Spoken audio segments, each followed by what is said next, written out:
Chose promise, chose due dans notre déroulé avec Jamy qui a la gentillesse de nous rejoindre cet après-midi et qui plus est, qui a eu la gentillesse de passer plus de temps, un peu plus de temps avec vous aujourd'hui. Sachez tout de même que l'on va pas faire long pour cette rencontre, qu'on va passer évidemment des signatures tout à l'heure encore, mais qu'il faut surtout que Jamy reprenne son train ce soir, c'est important.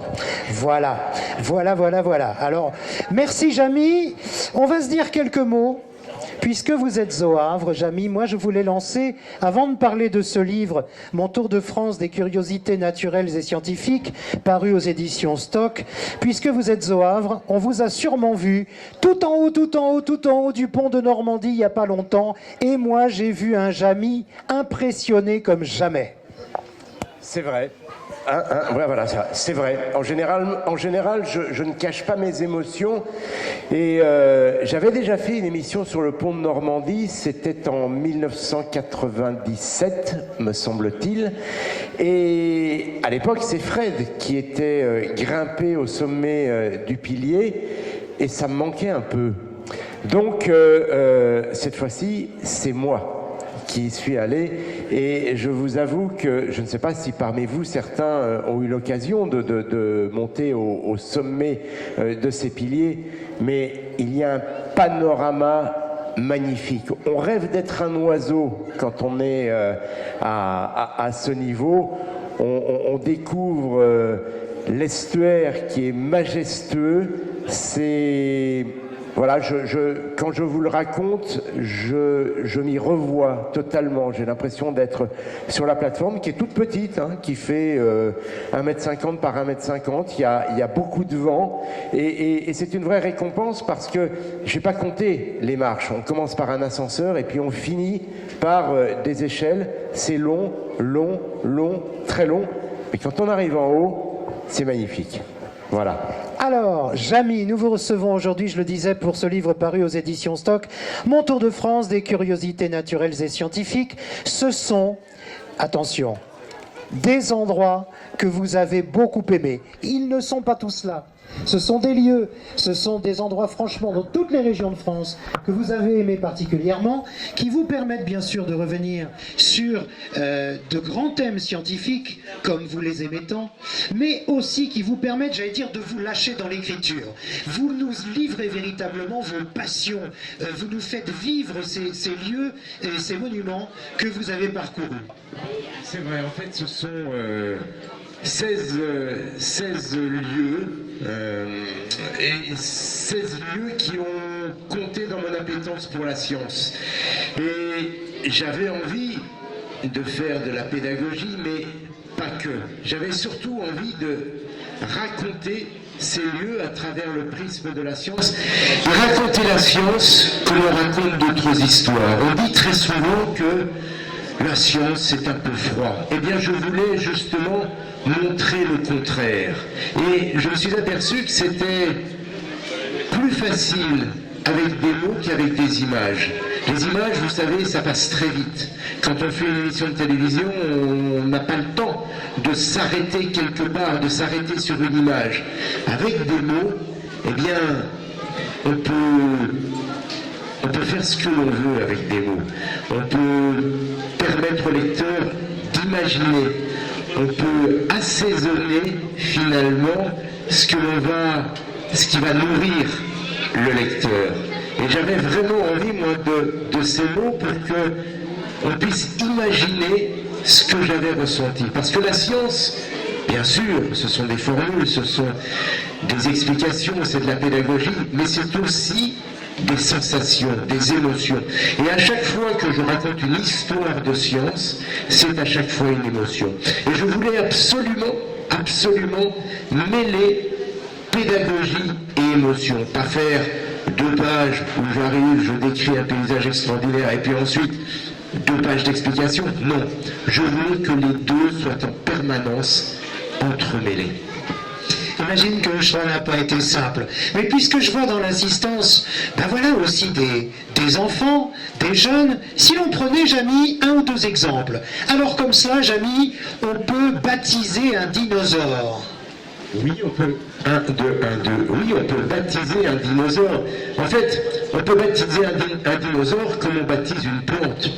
Les scientifiques, qu'ils soient paléontologues ou botanistes, quand ils découvrent quelque chose, il faut lui donner un nom. Et pour donner un nom, alors chez les plantes, eh bien, on va faire appel à ce qu'il y a dans la nature. Pour baptiser un dinosaure, c'est un petit peu pareil. On va s'inspirer de l'endroit où on l'a découvert et puis on va faire en sorte que ce nom-là soit compréhensible, parce que c'est ça le but du jeu aussi. Pour que ce nom soit compréhensible par tous les scientifiques de la planète et finalement par tous les habitants de la planète. Quand on lit le nom d'une plante, parfois ça nous semble compliqué, c'est du latin. Mais non, ça raconte l'histoire de la plante. On va, par exemple, le nom de la betterave, ce nom latin que j'ai, vous voyez, j'en parle, mais j'ai déjà oublié, mais il raconte une histoire. Pourquoi betterave? Tout simplement parce que la graine de la betterave ressemble à la lettre bêta. Et une fois qu'on a compris cette histoire, une fois qu'on a compris ce principe, eh bien, on sait que le nom d'une plante, le nom latin d'une plante, eh bien, raconte une histoire. Alors pareil avec les volcans, nous avons bien sûr des volcans en France, vous le savez. Alors, vous nous dites tout de même qu'ils pourraient peut-être un jour se réveiller.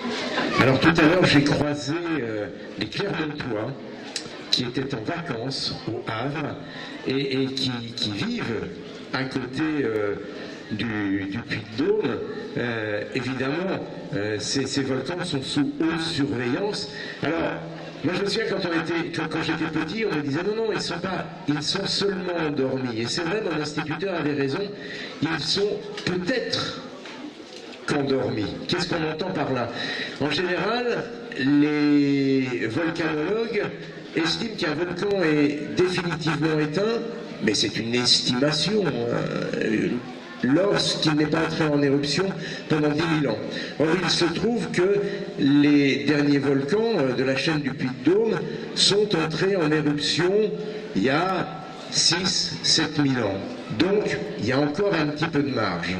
Alors, cela dit, ce sont des volcans très particuliers, c'est ce que je raconte. On appelle ça des volcans monogéniques. Pourquoi monogéniques? Parce qu'ils n'entrent en éruption qu'une seule fois. Ça veut dire que si ces volcans devaient se réveiller, c'est pas le Puy-de-Dôme qui se remettrait à éjecter de la lave, ni le Grand Sarkoui, ni le Nid-Poule, non.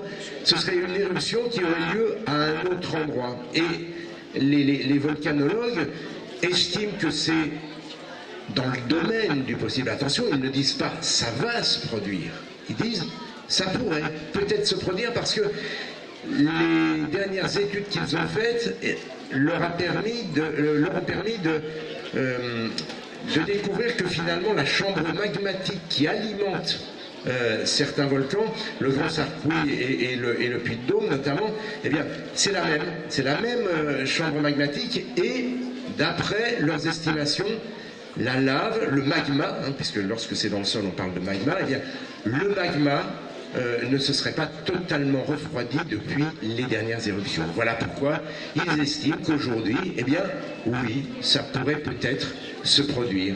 Quand, on ne sait pas, dans 6 mois, dans 5000 ans, voilà, la fourchette est très large, mais rassurez-vous, quand je vais à Clermont-Ferrand, chez mes amis, je dors sur mes 2 oreilles, tranquillement. Jamy, dans le livre Mon tour de France des curiosités naturelles et scientifiques, vous vous arrêtez bien sûr en Normandie. Et en Normandie, vous avez hésité. D'ailleurs, on parlait avec du pont de Normandie tout à l'heure. Il a failli être dans le livre, le pont de Normandie. Et pour diverses raisons qu'on évoquera plus tard, pas ici, vous avez choisi le Mont Saint-Michel.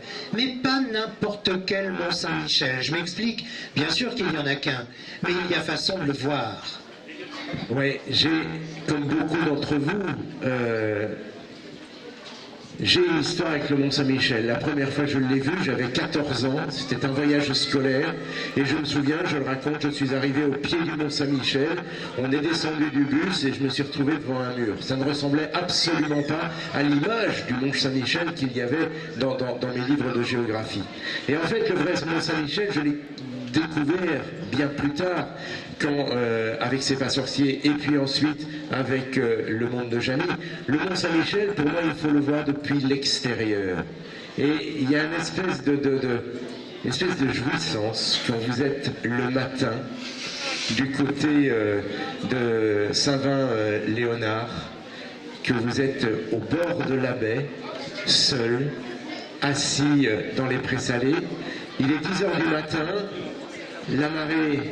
la mer est basse, et vous vous dites, à la même heure, ils sont plusieurs milliers dans les ruelles du Mont-Saint-Michel. Ils ne le voient pas, vous, à l'endroit où vous êtes, vous le voyez, c'est merveilleux. Et c'est vrai que j'ai une histoire très particulière, parce que lorsque j'y suis allé la dernière fois, c'était fin août, marée basse, elle était en train de remonter. C'était extraordinaire, le mont était en train de se refléter sur la petite pellicule d'eau qu'il y a dans la baie. Et évidemment, tout à l'heure je disais, l'émotion.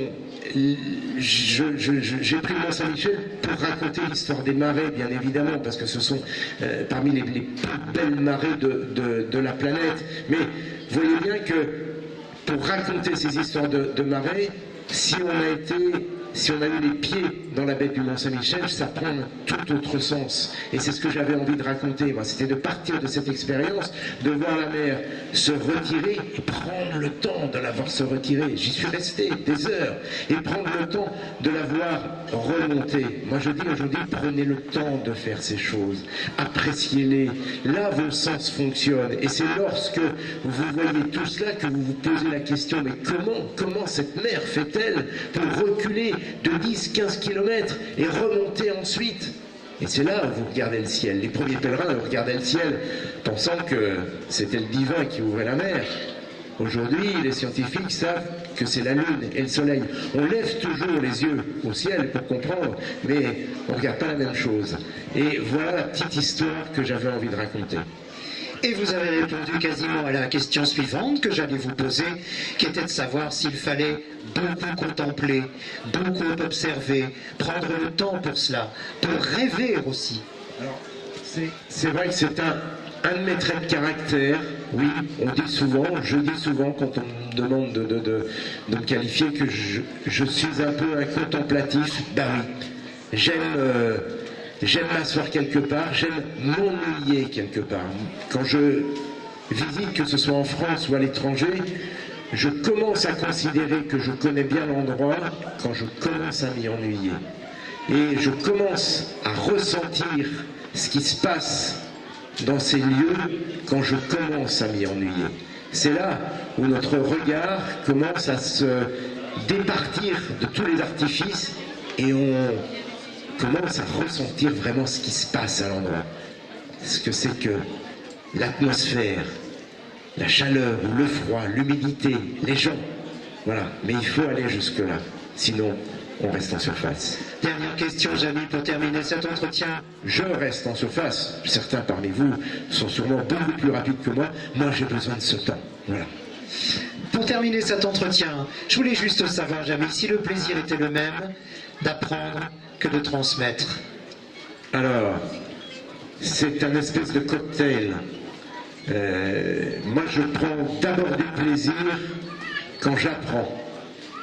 Là, je prends un plaisir complètement dingue. Mais alors, pas apprendre pour remplir des cases, c'est apprendre pour faire des ponts entre tous les éléments qu'on a déjà dans notre cerveau.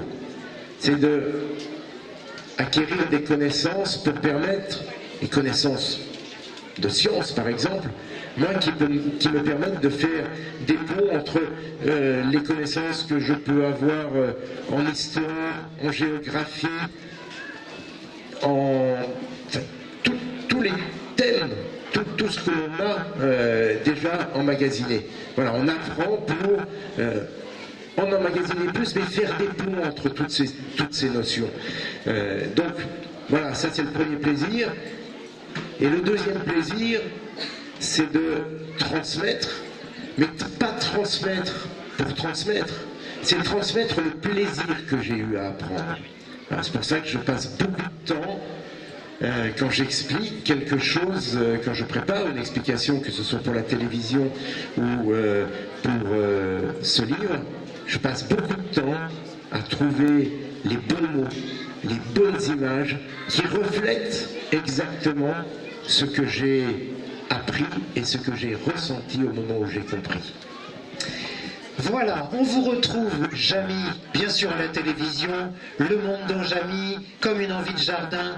Évidemment, c'est pas sorcier, on le revoit partout, un peu, je voyais tout à l'heure, même des camions, ici même sur la table. Et puis je vous renvoie tous à ce livre paru aux éditions Stock, Mon Tour de France des curiosités naturelles et scientifiques. Merci beaucoup, Jamy Gourmaud, d'être passé à la galère. Merci beaucoup. Et ayez bien conscience que sans vous, je ne serais pas là. Voilà, merci beaucoup.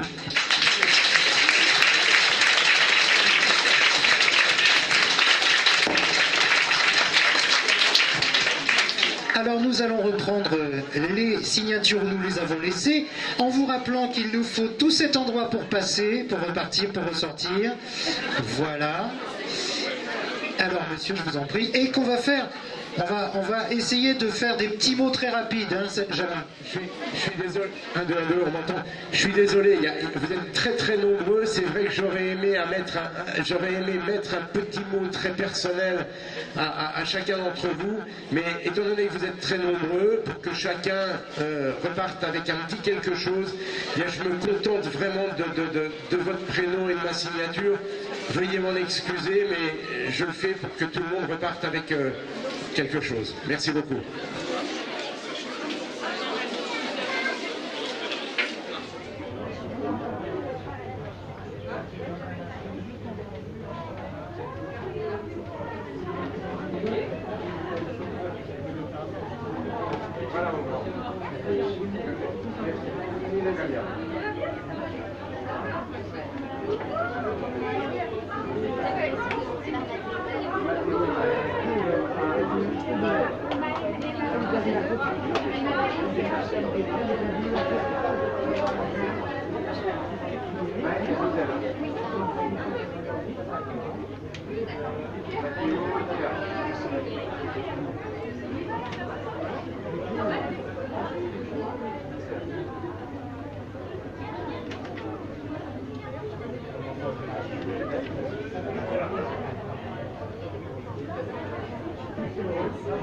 Yeah.